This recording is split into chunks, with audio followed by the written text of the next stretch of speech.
Welcome to Technado with Don Pizzette, featuring sysadmin expert Don Pizzette, security specialist Daniel Lowry, and Peter. Hello and welcome to Technado with Don Pizzette. I'm your host, Peter Van Rysdam, joined as always by Don Pizzette above me. Don, how's it going? It is going swell. It's a brave new world. We're Justin free this episode, so we'll see how it goes.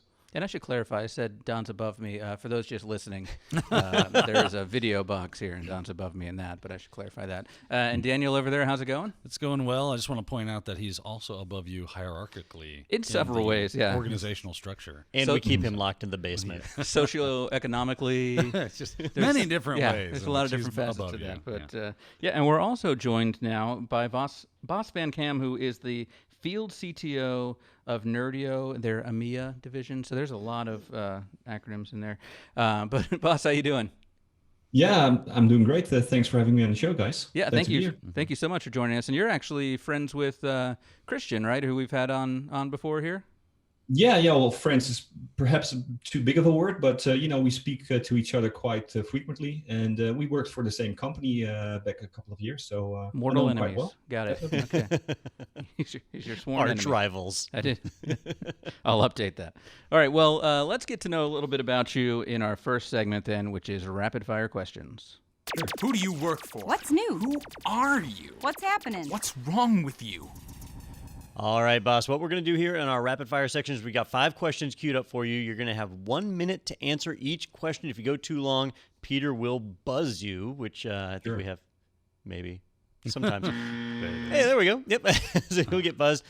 So let's go ahead and jump right into our first question. Well, I'd only written 4 questions because Justin isn't here, but fine. So our first question, I know you've got a lot going on in your LinkedIn, which we'll get to in a little bit, but let's start at the top. So CTO of Nerdio, what is Nerdio? I haven't heard of that. Sure. Well, Nerdio does a lot of things. We specifically focus on WVD, mainly. We have 2 products within the portfolio, Nerdio for Azure and Manager for WVD, or Nerdio Manager for WVD.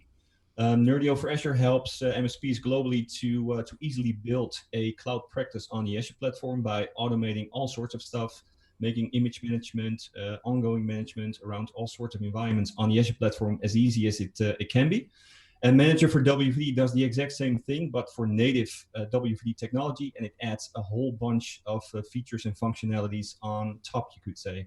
So a very sophisticated and unique auto-scaling engine, extreme sophisticated image management as well. We directly integrate with various Azure native services, fully automated from a deployment and configuration perspective. MSIX App Attach, for example, is available from within the same solution as well. Multiple management solutions are built in, and so on and so forth. So specifically, ongoing management and optimization of WVD environments are what we excel in, you could say, in short.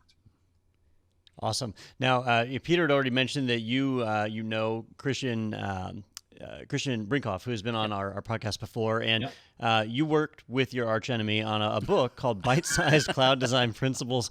Tell me a little bit about that book. Like, how did that project come about? Sure. Yeah, it was something I was working on first by myself for a couple of weeks, but I thought, this is too big of a project to do alone. I've always been in contact with Christian. We see each other a lot on conferences, or that used to be the case before COVID, of course.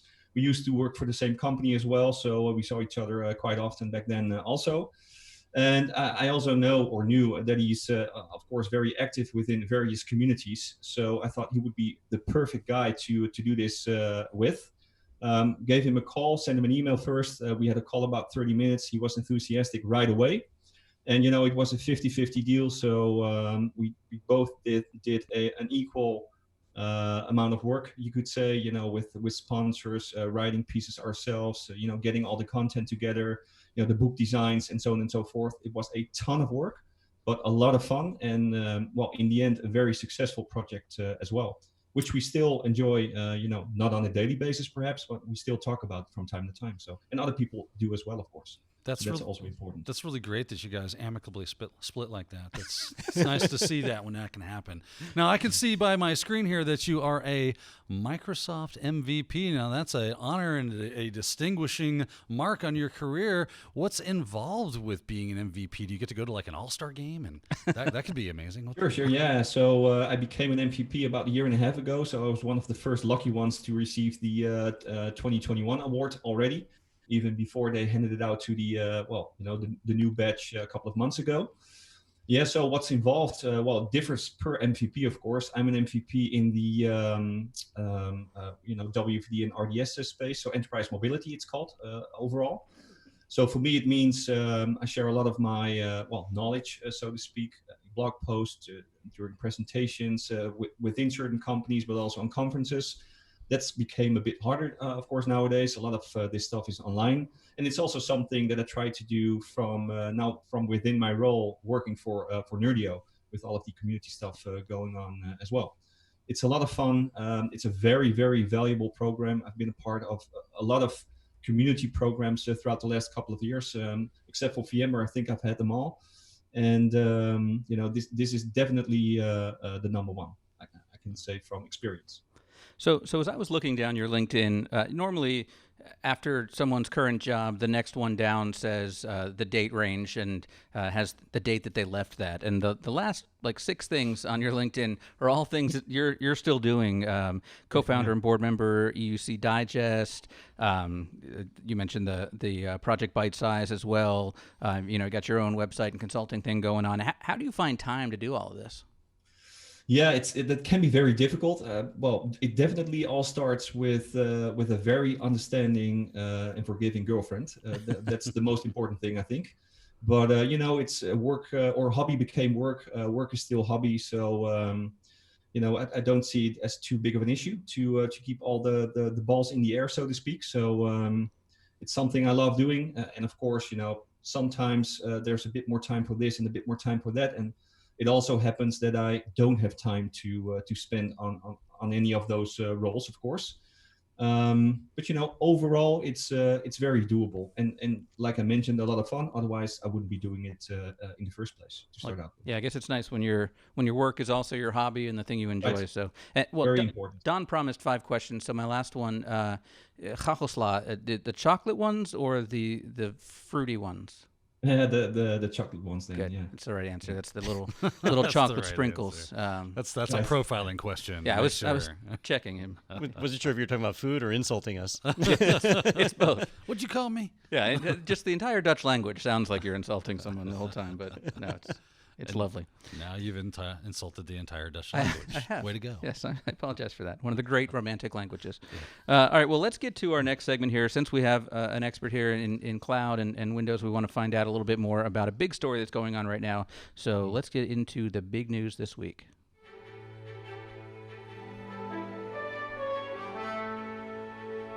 And now, the news.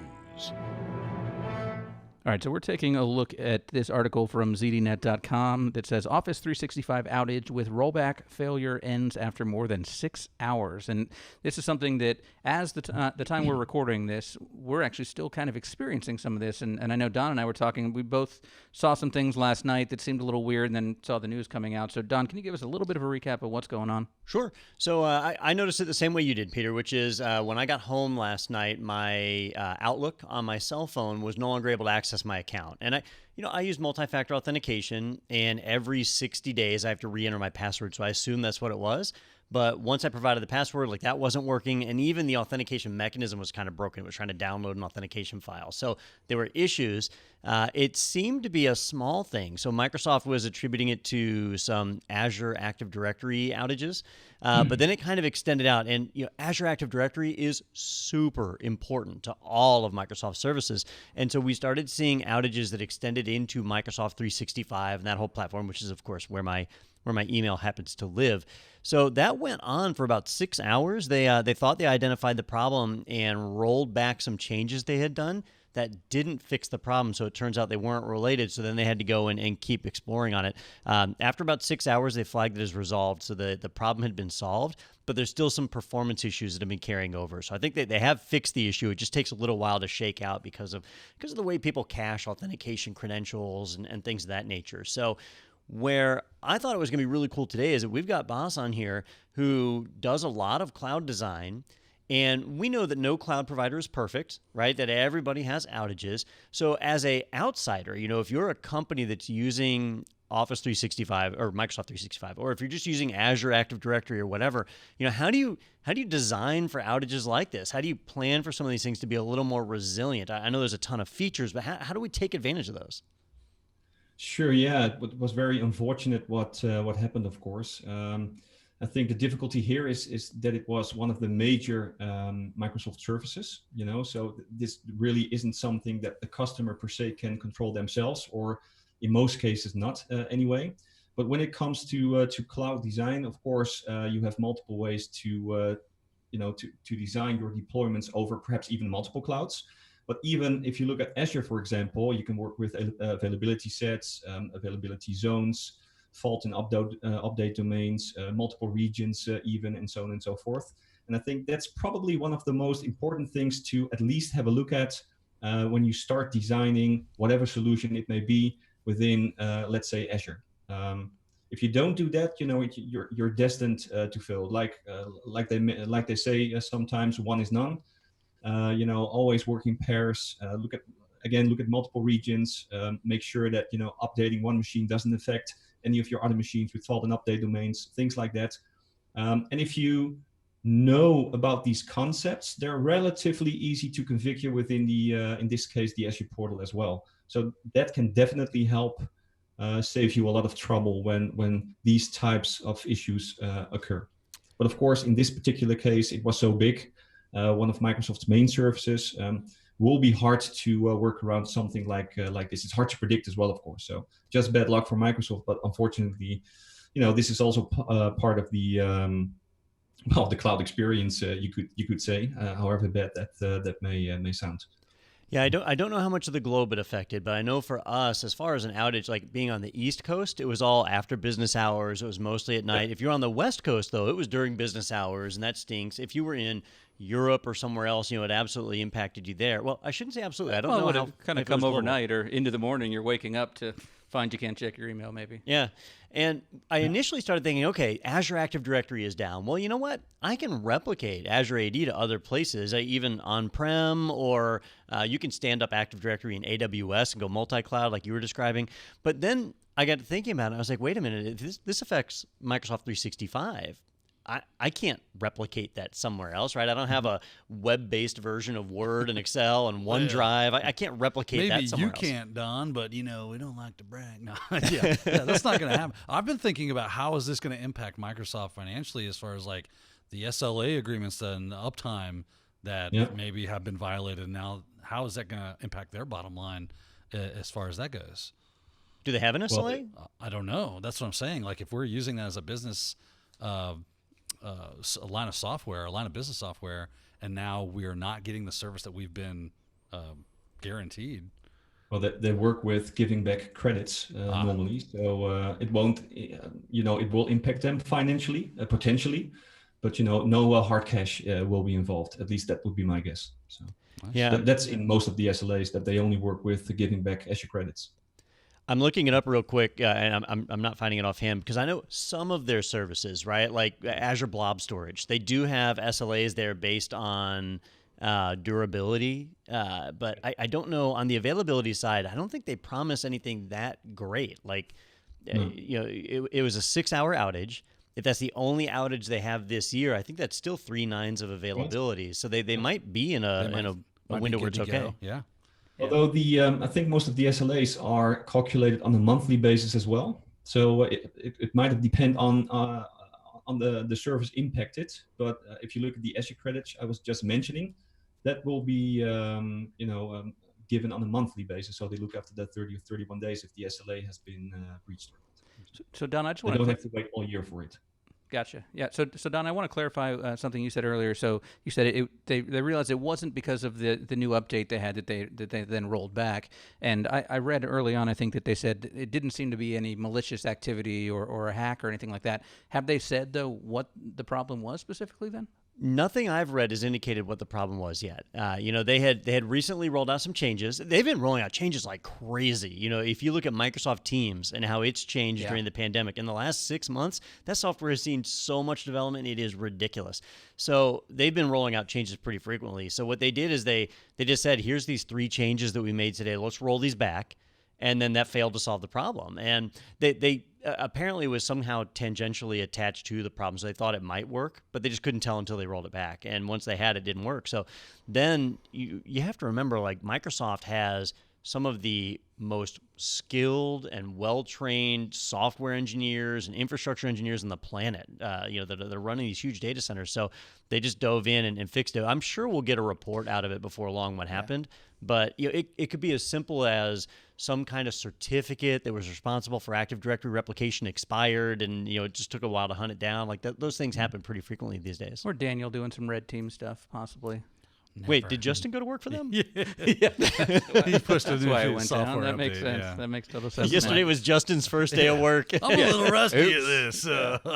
Hey, well, Boss, I want to find out a little bit more. You mentioned to us off the air that there's some new announcements at Nerdio, some new product launches.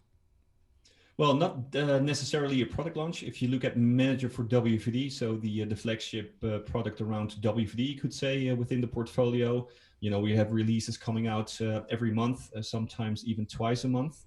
But we did initiate and launched a community initiative called the Nerdio Tech Insider Program. So we have a Slack channel, meetup page. We do a lot of webinars that we organize going forward, or we have a lot of webinars planned. And one of the bigger things, together with the Tech Insider program, is the launch of Manager for WVD, the Community Edition, which will be officially launched on October the 21st, so next month. This is something I recently announced earlier today. So a lot of interest, which I knew beforehand, of course, because I've spoken about this multiple times on my socials and things like that. But the Tech Insider program as well, it's going really well. Lots of people in the Slack channel helping each other out, talking about WVD, about Azure, about Microsoft in general, MSIX, Epitech, all sorts of WVD related technologies and solutions. So definitely not just Nerdio, but of course there is a big focus on Nerdio technology also. And if people want to check that out, is that just nerdio.com? We have, if you do a simple Google Nerdio and Meetup, you'll get our Meetup page to sign up for, for ongoing events that we will organize and announce through the Meetup page. So like the 21st will be the first one. And of course, via the Nerdio website, definitely as well. Multiple blog posts about it and so on and so forth. Fantastic. It's very cool to work on that. Yeah, and then I know we had mentioned Project Bite Sized a couple of times, and that is available as well, I believe, on Amazon, and then the website is bookprojectbitesize.com, BYTE, of course, for Byte there. So definitely check that out, and and support those guys, because that's a really cool project, and a lot of great reviews on it, and looks really good. Anything else that I missed? I know you've got like 30 companies that you work at. So.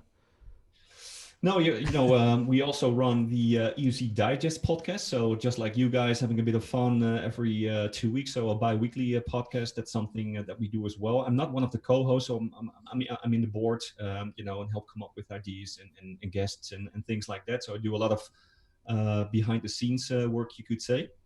But together with the book, my own website, and of course the Tech Insider program now, it's busy enough. Fantastic. Well, I'll make sure that we do put links to all of that in the description there on the YouTube version of this. So check that out, and then you can definitely go and find all of those links. But thank you so much, Bas, for taking the time to join us today. Thank you very much for having me. I had a great time, and all the best with the rest of the show and future episodes. Sounds good. We've got a little bit of news to get to, so go ahead and we're going to take a quick break, but we'll be right back after this on Technado with Don Pizzette. This is Josh. Josh spent $2,500 on a week of classroom training for CompTIA A+ and got certified. Josh got a good job that pays $40,000 per year. This is Jeremy. Jeremy only spent $299 on a full year of training from IT Pro TV, including A+ and 300 other courses. Jeremy also got a great job that pays $40,000 per year. Jeremy used the more than $2,200 he saved in IT training for a fabulous tropical vacation. Now Jeremy is still using his IT Pro TV membership to study for Network Plus and Security Plus to advance his career, but not spending any more money, since all three are included in his IT Pro TV membership, plus 300 more courses. Don't be like Josh. Choose IT Pro TV for your IT training. All right, welcome back to Technado with Don Pizzette, and thank you so much to Bas van Kaam for joining us and helping us dissect that Office 365 or Microsoft 365. Yeah, it renamed to Microsoft 365. Yeah. I heard you do that once. I was like, oh, did it change? I don't even know. But yeah, we'll hopefully find out more about that in the news. But we've got a lot of other news to get to, so let's just jump right in. This is an article from the BBC.com that we just missed last week, but it's too good of a story that we definitely want to go back and look at it. So this says, an old TV caused village broadband outages for 18 months. And I just love this story. So this is basically somewhere in the UK, I believe, and they, every day at a certain time, the internet would go down. And they couldn't figure out why. Everyone's calling and looking into it, and they actually brought in people, which is the coolest part about this, that they walked around and checked everything and were looking for signals, and they found it was an old TV that someone would turn on every morning to watch the news at 7 a.m., and that was enough to do it. And I just got to wonder, how old is this TV? Or can newer TVs do this? You know, if you think about it, there are countries like here in the U.S. where we've done the digital conversion, right? So you have to have a digital TV in order to function. But before that change, you could have a TV from the 1950s that would still work today. Like, I mean, I grew up, we had a black and white console television that worked all through my childhood. Where you were the remote, where your parents were just no remote. That was crazy talk. Yeah. You had the Don was the remote. Yeah, that's what I'm saying. You are the remote. Hey, boy, get up and put it on Channel 4 for Dad, would you? And that TV was ancient when I was a kid, but now it would be even older, and it would still work. You would just have to stick a converter box on it. So in this case, they had an old TV that something had been done to it that was making it generate a ton of interference. And every day at 7 a.m., they'd turn that TV on like clockwork, and down would go the internet. Initially, I was thinking this would be like a DSL type thing, where DSL sends your data on a different frequency over your phone line. But in this case, it's not going over phone line, right? So it's going to be going over cable of some sort. And, you can attach a cable RF connector to a antenna connector, and all of a sudden you've got interference on it. Okay, so here's my question. You would, have a level of interference near the TV. But, if I'm across the village, how is this still affecting me? Or is it affecting... That's the area where the wire is coming through, and it's affecting everything coming in and out at that point, like a choke point? Yeah. So cable originally was called CATV, which was Community Access Television. And the way it all started was you had these communities that were like in valleys, and if you were surrounded by mountains, then you couldn't get a TV signal. And so they would stick antennas way up on the top of the mountain and then run cabling down the mountain, and the whole community would share those antennas, so community access. Well, what that means is normally when we think of cable television, we think of a signal coming to us, but those copper cables will send signals the other direction just as well. And this is something I caution people about when we're talking about like the Ethernet over power adapters, right? If you want an Ethernet connection in your house, but you don't want to run cable, they sell these adapters where you can run it over your power line, right? Some of them are just called power line connectors. And if you're not careful, if you don't have the right electric meter on the outside of your house, your network data is actually being sent onto the electrical grid, and other people in your neighborhood could buy one of those adapters, plug it in, and actually see that traffic. That's why they have to use encryption, even though they're on a power line. So in this case, it's not too crazy. The crazy part here is that they let it go on for 18 months. I mean, how long do customers have to complain before you actually send somebody out to check it out? You get elevated to tier 2 support. I'm seeing people with pitchforks and torches. Oh, I mean, man. we're talking old school British angry people out there going, Yep. I want my BBC, going crazy, and someone's got to watch Downton Abbey. I mean, I know I love that. That's and a great show. They even mentioned they did a cable replacement program, which means they replaced all the cabling run between their head end unit that was out there and these customers, and didn't send an engineer out to test it. Like, how much money did that cost? Well, they probably had them tested at 2 in the afternoon. Well, yep, looks fine. Everything looks great. No, you need to be here at my house at 7 a.m. on the dot and try to watch this YouTube video. And that's ultimately what they did. Yeah. Yep. 7 a.m. They were out there, and they managed to pick it up with a. I was about to ask you, Don, are you familiar with these analyzing machines that they use to discover the signal? I think they just use like an oscilloscope. It says didn't a they? spectrum, Okay. spectrum analyzer. Yeah. To find any electrical noise. So my question is, what is the punishment for the person?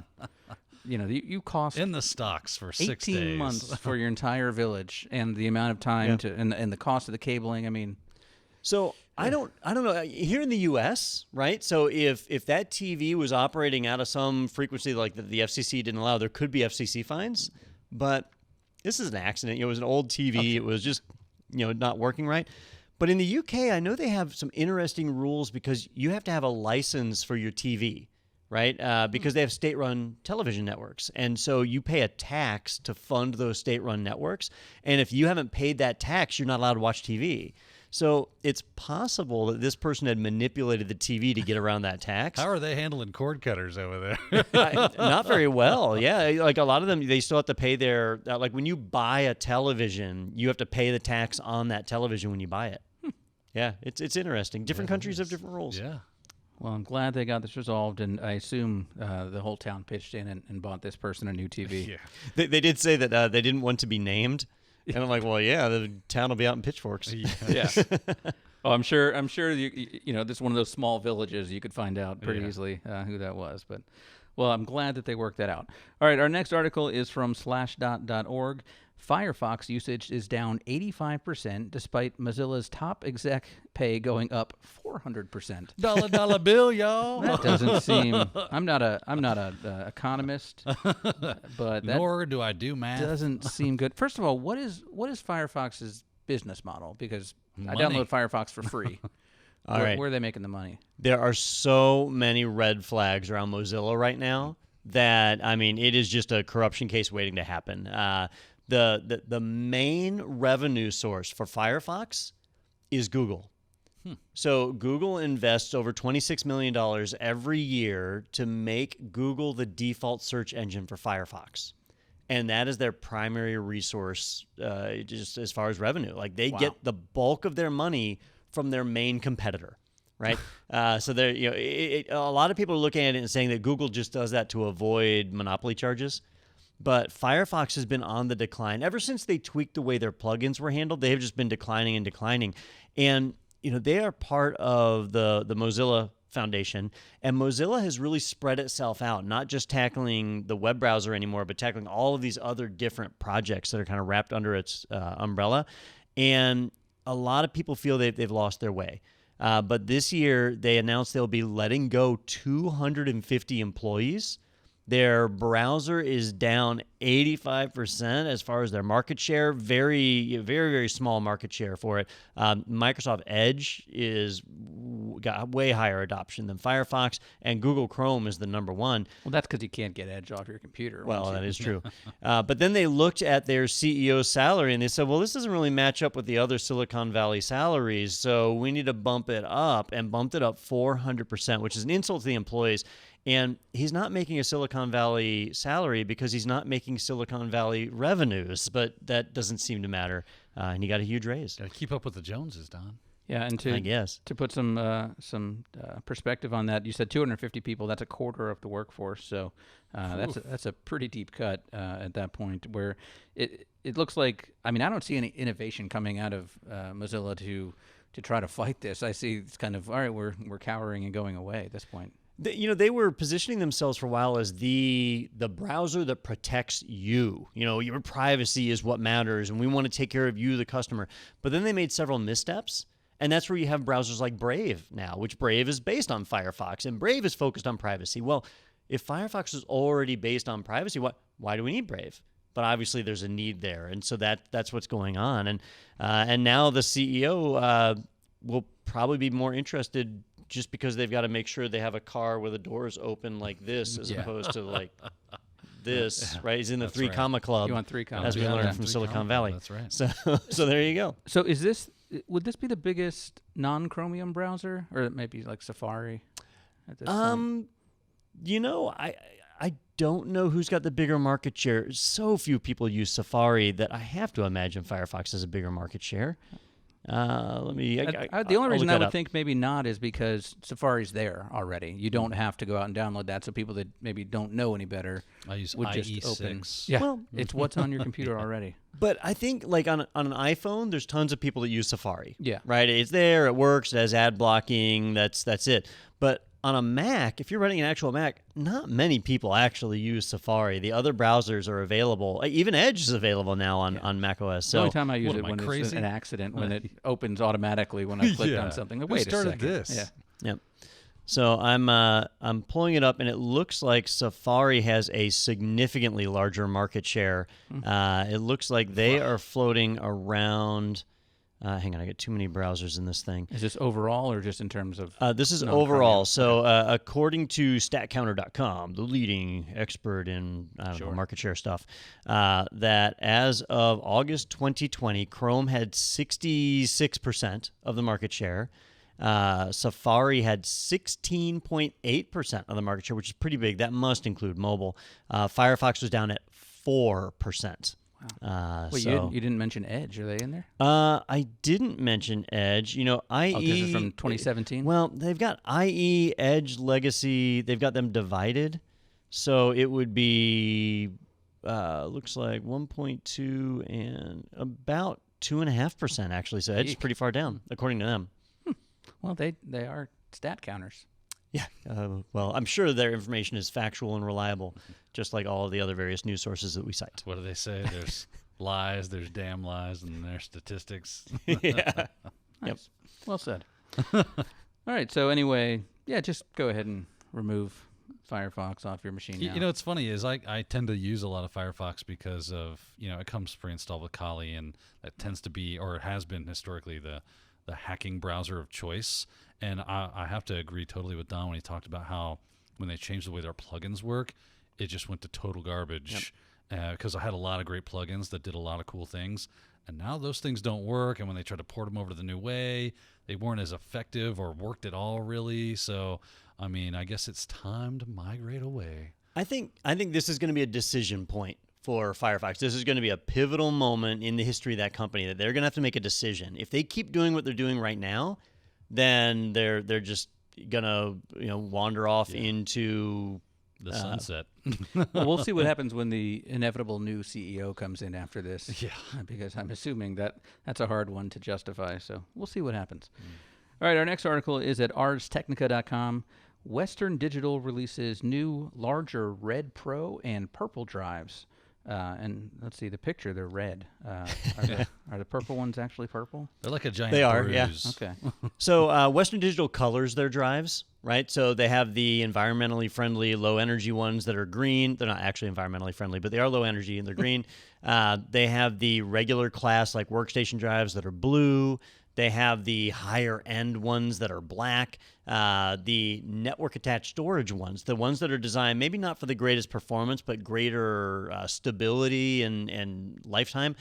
Those are the reds. And now they've introduced a new purple tier. So they're kind of breaking in some new ones. But the big thing here is how massive these drives are. Somebody asked me the other day, they said, Don, why do they even still make spinning disks? Right? SSD is so much faster, and the price of SSD has dropped so much, right? You can get a 500 gig SSD drive for $80.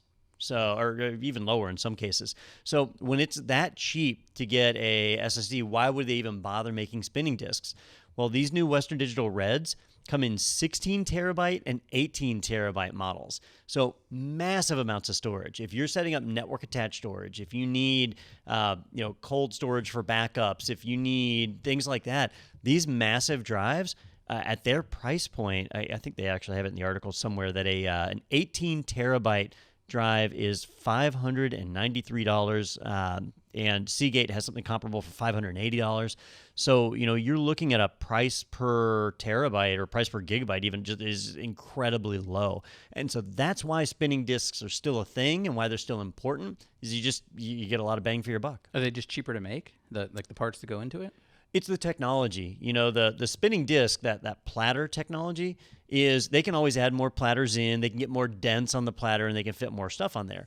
Versus the circuitry that's used in an SSD, they have Moore's Law. It gets smaller and smaller, and they start running up against that, and they're having a hard time getting it smaller. And the more data that's on there, they have to constantly provide electricity to keep charging it, to writing to it, versus the magnetic media that can just be idle and hold its data. So reading and writing to flash generates a lot of heat. Reading and writing from the platters doesn't generate nearly as much heat. So there's all sorts of concerns like that go into why one is more expensive than another. I was going to kind of dump on the idea of them having the colored discs, and I thought, actually, that might be a really good idea because it'd be really difficult to make an accidental purchase. Like, I got the wrong disc and slapped it in there. Oh, no, it's the wrong What if color. you're That doesn't colorblind? go there.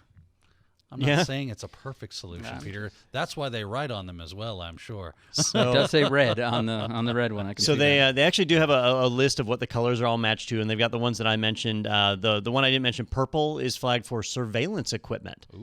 So if you've got webcams and motion sensors and stuff that are recording surveillance data, that's what they are. Why would that need its own thing? Because it's constantly recording over itself, maybe? Video cameras don't write a ton of data. So most security cameras aren't grabbing at like 4K 60 frames per second. They're normally grabbing at some really grainy level. Yeah, because and you can so just on. enhance it later. But they need to be able to run for years on end without being messed with. And so it's usually based around the quality of it. And they do very few reads. They do tons of writes, but very few reads. So they're write optimized. Versus like on a network attached storage, you'd probably do equal amounts of reads and writes, or maybe more reads than writes. Well, I don't know about you guys, but I think the purple ones are delicious. They taste the best. Oh, geez, I can't even go to this next article because I got to log into the Oh, it's the Washington Post. I Have you will hit your read the limit? headline over here. I've got the article up, but all of a sudden now I've got the pop-up covering the headline. So this next one here is the company email promised bonuses. It was a hoax, and Tribune Publishing employees are furious. Yeah, I would get mad too. This sounds like a total Don move. So this is Don move. nice. My name has been turned into a verb or adjective. Nice. So this is a total bonehead move, and I guess we could say that about Firefox as well, right? Mozilla with what they're doing. The Chicago Tribune it's a newspaper. And newspapers haven't been doing so well. They haven't been doing so well for years now because of online, but the pandemic has really impacted print newspapers. And so they have done layoffs. They've done furloughs. No one is getting raises. I think one person who was complaining said they've been working there for 5 years, and they've only gotten one raise in that time, and it was less than 3%. So, a lot of unhappy workers. Well, they get an email one day saying, hey, you're going to get a bonus. Click on the link. And what it was a phishing test. A lot of companies have started hiring other organizations to come in and test their employees to see if they would click on a phishing link. And that's what this was. And some employees clicked on it, some didn't, but all of them were offended by the fact that they would be doing layoffs and furloughs and denying raises, and yet tease us with this bonus as some kind of phishing attempt. It was done in extremely bad taste. And the reason I wanted to bring it up here on Technado, because you might argue like this is a management problem, not a tech problem, is that this is one of those instances, though, where in IT, we can be a little insensitive to our end users' needs, right? So somebody in the IT department likely looked at this and said, wow, what a great way to get people to click on a link. We promised them a bonus. Yeah, if you want them to click, it's a great idea. I thought I read in the article that was done based off of threat modeling, that was a common tactic in that industry was to use that type of language, and that's why they went with that. Yeah, and I could see that making sense, from the pen tester or security company standpoint. But at some point, you have to be a little humane and say, if I've been running my company through the ringer like this, I need to take care of my people and find a more sensitive way to do this. But if you are spear phishing this company now, know that this is an email you're that will, gold. will ring some bells, and these are people that haven't gotten raises in years and would love to get a raise. Wave a steak in front of a starving man right there. I'll regret this, but here's how I would fish this company.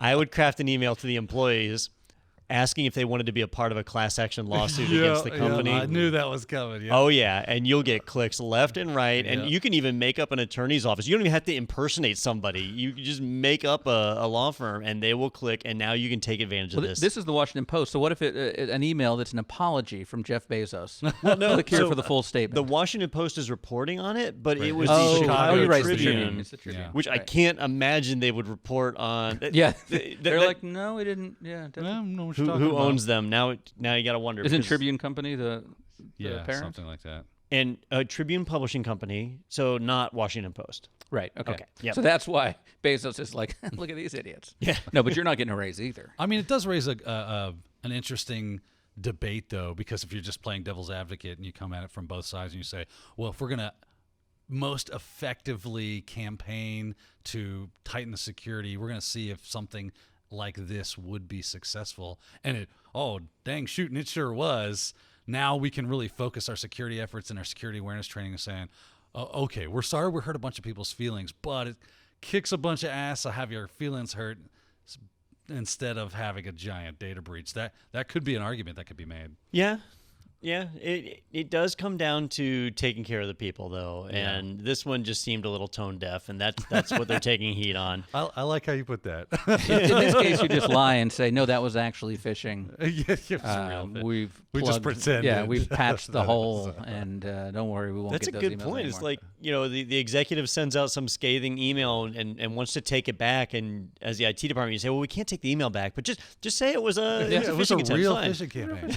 Yeah, and here's the people you should fire because, by the way, yeah, you can only be mad at this And if this- you clicked on This it. was an outsourced company as well, right? It wasn't internal pen testers. It was, I think they outsourced this, or they were. I just assumed it was. Yeah. I didn't actually see. How big of I a don't company do you remember. need to be to have in-house pen testers, do you think? You have to be pretty big, Yeah, and even then, it's usually not a it's good big. idea, is it, Daniel? What, to have in-house pen testers? Yeah, do you use your own people for that? Is it because they know too much already? It's possible, yeah. There's pros and cons for every type, and a lot of times, even if a company does have internal penetration testing teams, they'll still bring in third parties to validate and make sure there's no internal bias and things of that nature. So that would push you back into the idea that obviously they have quite a bit of money, because that would get super expensive really quick. Well, I know we were talking. We've done this before. This same kind of email thing at our company, and I heard someone bring up recently that there was talk of doing it again. So now I'm looking out for that email about bonuses. I'm just gonna print it out. Well, I think we're getting free phishing testing right now because I don't know about you guys, but I get at least 5 attempts a day. So like people are just hitting me nonstop. So. Nobody knows who the hell I am, Don. So that's the way I like it. We'll also link Daniel's email down in There the you go. description of this one as well. Make sure I it is- always need some good phishing samples for the show. So. there you go. All right. Our next article is from scmagazine.com. UHS confirms hospitals hit by cyber attack. Some systems are down. I just got to say, the kind of monster that would attack a hospital during a global pandemic is a special kind of monster with a whole. I don't know how many. Was it a circles of hell phishing there are, email? but yeah, the nurses were going to get a raise They apparently nailed 'em. for the pandemic, and so this is Universal Health Services. It's a hospital system, right? Not just one place. It was talking about between the UK and the United States. I'm unfamiliar with this. Yeah, UHS, they basically run hospitals. Hospitals Gotcha. in most countries are a business. Yeah. And so there is usually a for-profit entity behind the hospital somewhere, and that's kind of where UHS fits into this. They are the managerial side of things. So it's easy to walk into a hospital and think that the doctors are running the show, but then behind them somewhere are the business people that actually keep the lights on. Not saying that's a bad thing, like somebody's got to pay the bills, right? So this organization does that, and basically that means they have a network of hospitals. And with ransomware, once one machine gets infected, it starts to spread across the others. And On a single network, that's certainly going to happen fast. But when you've got VPN tunnels between hospitals for sharing information, it's going to spread across those tunnels as well, right? And that's kind of a symptom that even enterprises have, but in hospitals it's more so true because they have regulatory compliance. They have to ensure that no patient data is being sent unencrypted anywhere. So they are likely going to have VPN tunnels that are up and probably not even filtered in between the hospitals. So that traffic can start to jump across and infect other hospitals. And that's what we saw here. They did have a lot of stuff in place to be able to try and stop this. They didn't pay a ransom. They were able to recover, but systems did go down for a period of time. And that's something that a lot of people don't plan for, is they say, all right, well, I'm backing up my data to the cloud, and if I get ransomware, I know that I can format the machines and I can restore my data from the cloud. But they don't factor in the fact that it's going to take a day or two to format all those machines and restore the data from the cloud. Well, for somebody like us, we Technado films once a week. We can go down for a day or two while we restore machines. But if you're a hospital, you've got people in there 24/7 needing medical care, and so you've got to have things in place. Now, UHS never actually went offline. They just had some services degraded. They had a lot of backups, so I'm not aware. I haven't read anywhere of anyone being hurt or losing a life. But we did just have that happen a few weeks ago. There was another hospital that got hit. In Dusseldorf, Germany or something, was it?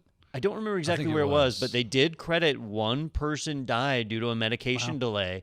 And, they had been in contact with the ransomware author or whoever was operating it. The douchebag, you mean? And and they were apologetic and sent the decryption key or whatever, but the damage is done at that dude, point. You killed somebody. Yeah. I'm coming for you. You know what? You can I'm have your that person. Bitcoin back. Yeah. I'm sorry. Yeah, because you're going to need it. Just turned into Taken, and I'm going to find your tail. I am surprised at how ineffective, at least the U.S. government has been in tracking down these ransomware operators. It's a very visible crime that is affecting so many people, and you can email them and have a conversation with them. These operators. Why are they catching them? Probably just because it's just money at this point. Now that it's pushed into actual human life, I wouldn't be surprised if we see that kind of thing. That's the kind of thing people get rally cried behind. I don't know. The government gets more rally cried behind money. Only if it's theirs. Only if it's theirs. They don't give a shit about yours. That's maybe why they're not attacking the Treasury and places like that. But Don, to answer your question, why they're not tracking them, I've seen enough movies to know that you can bounce the signal across the map. Yeah. So he's in Istanbul. No, wait, I'm sorry, he's in Romania. You only keep him on the phone. You've got 30 seconds. Oh, Keep he him on hung the up. Guy is So quick. So this is a question for you, Daniel, about kind of how a ransomware attack works. Because it says in the article, UHS claims that it doesn't appear that any patient or employee data was accessed, copied, or compromised. Is that the case in most ransomware where they're not actually exfiltrating data, but they are more just it's all about encrypting it? It's all about locking it up in a box that you can't see into, and then extorting money out of you to get the key to open it back up, because that stuff is important and valuable to you. If it were important and valuable to them, they would take it. Now, sometimes that does happen. Not only do they lock it up, but they take copies of it as well and then sell it, especially if it's things like PII. Just depends on the hacker and what their end goal and their motivations are and what they're going to do. Yeah, I guess just getting the ransoms, the easier payday. It's low-hanging fruit, yeah. Now, I didn't pick the news article. We had so many great news articles this week, and I didn't pick this one, but I'll just mention it here. There was a Nevada school district that was hit with ransomware. The district refused to pay the ransomware, and the hackers published thousands of students' grades and a lot of their PII. So some of them are actually exfiltrating the data, or at least maintaining a backdoor to be able to get at the data. And if you don't pay the ransom, they'll leak it out. And I can tell, here it says thousands, and there's probably hundreds of thousands of students in that school district. So likely they leak a little bit and say, all right, here's your chance. You just can stop the rest. To prove that we really got it. Because I could see it moving that way, because as more companies become aware of ransomware and are doing more to maybe have those backups ready and to say, hey, we're not paying that ransom, we can be down for 8 hours and restore from our backup. Well, if they want another way to make money, it's to take that information and say, fine, we're going to make it public. And I mean, whether it's that was PII one of the, like that. That was one of the big selling points that I think why we went with Sophos, because they had a really good solution for once you discover a problem, it kind of quarantines not not just that machine, but it starts looking for other indicators of compromise and keeping it contained as well as possible. It did a really good job of that, so that's kind of like why we went with that. And a lot of good EDR solutions do that type of containment, so that even if you do get hit with ransomware, it doesn't have a chance to spread to something critical. You might be able to get away with just giving the big bird finger to whoever crypto locked you and move on. I think that's their tagline. If you got a problem, they'll solve it. Check out my bird while Sophos revolves it. Yeah, I believe that's how it goes. Something to that effect. All right, well, that's an interesting one there. Hey, we've got something big coming up, The Hangover, that is actually tonight on the day that we're recording this. It's if you head over to go.itpro.tv/the-hangover, you can find out all about this event, where it's going to be Don with Leo Laporte, Steve Gibson, and Amy Webb, who is a futurist. So we're going to have some really great insights in the post-COVID world and how enterprise IT is going to evolve over that time. Because certainly, there's things that have changed, and some of those changes will roll back when things are done, and some of those things might stay the same if we realize, hey, there's better ways to do things. So we're going to talk all about that. Peter, if the hangover is tonight, right? Tonight, that means drunk. Don is drunk right now, right? Because if he's going to have a hangover. Don is messed up. I'm a professional, and I never want to be accused of lying. So, yes. Yes, straight vodka in that Aquafina That's all bottle there. he's hammering it. So that's Thursday, October 1st, 2020 at 6 p.m. Eastern, 10 p.m. GMT, 3 over in the Pacific. So you want to watch that live on twit.tv. And I don't know, are we going to archive that and replay it in the future? Hopefully. Probably. Yeah, I mean, yeah, why not? Why the heck We'll go not? with yeah. And if I'm wrong, hey, That sounds like an answer. Yeah. 50-50. So I'm going to go with yes, and if not, we'll just edit this whole part out. Also, another great thing that's tomorrow from the day this comes out, so Friday, October 2nd, 2 p.m. Eastern, IT Squares. It is our take on Hollywood Squares, and I think all of us are squares in the big board. If you remember the old... whether it was the Whoopi Goldberg days or earlier than that, who was the guy in the center square? For Shadow Stevens. Sure, why not? That sounds like a person. Yeah, let's go with that. Did you know they came out with a hip-hop squares, too? There was a quick reboot that they tried. With Flavor Flav? With Flavor. I'm not sure. Gotta have Flavor I would Flav. hope that he would be the center square. In that, He is an entertaining individual. He is. I He's cannot got a say great he's not. chicken and waffle place in Vegas, too. I heard. Yeah. Anyway, that is taking place on, like I said, Friday, October 2nd, 2 p.m. Eastern Time. All you have to do is log on to IT Pro TV, create a free membership, and you can see that on the on-air page there and take a look at that. We're going to have a lot of fun with that one. And upcoming webinar-wise, we've got Secrets of IoT. Are your devices spying on you? That's October 8th at 2 p.m. Eastern Time. Spoiler alert, yes. They are spying on you. So go to itpro.tv/webinars. You can register for that one, put it on your calendar. You can just watch it also on IT Pro TV if you're a free member. It's a better way to do it, better quality as well. And finally, head over to go.itpro.tv/Technado to get a coupon code for 30% off of your personal plan and find out about the business plans that are available and get a demo of the Pro Portal and all the things that are available for businesses as well at go.itpro.tv/Technado. All right, well, good episode, guys. I didn't know if we would be able to survive without Justin, but I would say thrived. He was really holding us back. Man, he was. He Yeah, was. so Sandbagging the whole show. I'm assuming he's not. I hate you, Justin. Yeah, well, no, I'll pour a little moonshine out for Justin, though. Pouring out for our dead Our homies. fallen homies. Not that he's dead. Yeah, I was going to say. He's not dead. Found I a had body. not heard. He's dead to us. It's different. Nobody announces their 2 It's a weeks. metaphorical. That way. Yeah. All right, well, thanks, everybody, for watching and tuning in, and we will see you next time right here on Technado with Don Pizzette.